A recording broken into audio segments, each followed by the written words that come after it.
Embeera y'omubaka Ssegirinya Muhammad yeeraliikiriza obulamu bwe olwaleero embeera gy'alimu teyeeyagaza. Wenjogerera bino ng'ono ali mu ddwaliro erya UMC Hospital mu kibuga Amsterdam. Ono embeera ye ey'obulamu etandise okukanga abamujjanjaba n'abo ababaddewo okumulabirira abamuwa obuyambi. Abasawo bategeezezza nti embeera ye teyeeyagaza kubanga ekirwadde kyongera buli olukya okweriisa enkuuli.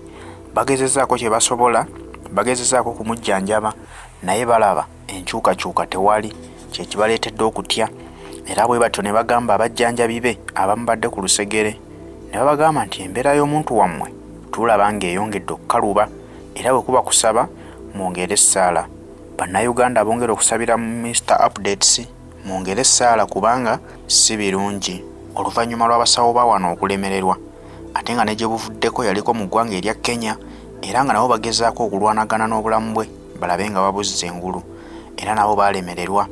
Kakati embeera y'omukulu ono tennategeerekeka lwaki esajjuka busajjusi nti ne bwe bamukuba eddagala mu misuwa terikyatambula, ne bwe bamuwa empeke nazo tezikyasobola kutambula mu mubiri gwe era buli lye bamuwa babanga abamuwadde eddagala okutuula obutuuzi mu lubuto naye nga teritambula mu misuwa. Kkola ekyo kye liteekeddwa. Tukimanyi bulungi nti Mr Updates embeera y'obulamu bw'okutandika okwonoonekera ddala bw'eti kyaddirira oluvannyuma lw'okumala emyaka 2 mu kkomera ng'asibiddwa.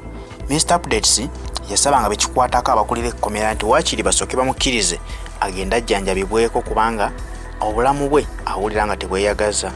Bwe batyo bagamba nga tekisoboka kukkiriza kugenda kujjanjabibwa. Tulina amalwaliro gaffe e Uganda era ge gajja okujjanjaba. N'asaba nti bwe kiba kiganye bansindikira omusawo wange yennyini yabankebera kubanga yamanya ebirwadde byange. Bamugamba mulaga ayina abasawo abasobola okukola ekyo kyonna ky'owulira weetaaga.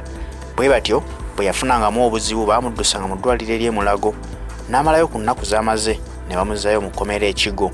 Awo wennyini we yatandikira okusinda ng'agamba nti embeera y'obulamu bwe awulira ng'eyongedde okuzitowa. Naddala abasawo badde bamukolako mu ddwaliro ery'e Mulago tebazuula ekyo kyennyini kituufu kimuluma ate nga naye yennyini yagambanga nti tabeesiga ng'ayagala abasawo be beyeesiga be baba bamukolako. Oba sinakindi akkirizibwe afulumizibwe eggwanga Uganda era bw'anaaba akomyewo ajja kuddaayo mu kkomera asaavinga ekibonerezo kye. Bwe batyo ne bagaana okukkiriza omwami ono okufuluma nga ne paasipooti ze baali bayaziwamba nga ziri mu mikono gy'ababyabuyinza be bazirina.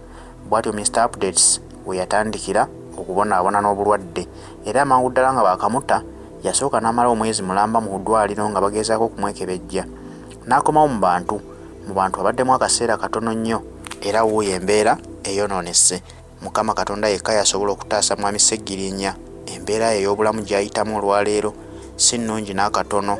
Kati nabwe gutyo bannayuganda mwenna abaagaliza Mr Updates ebirungi mwongeremu essaala tusabire omwami ono akomewo engulu Mukama amusuuse obumuluma.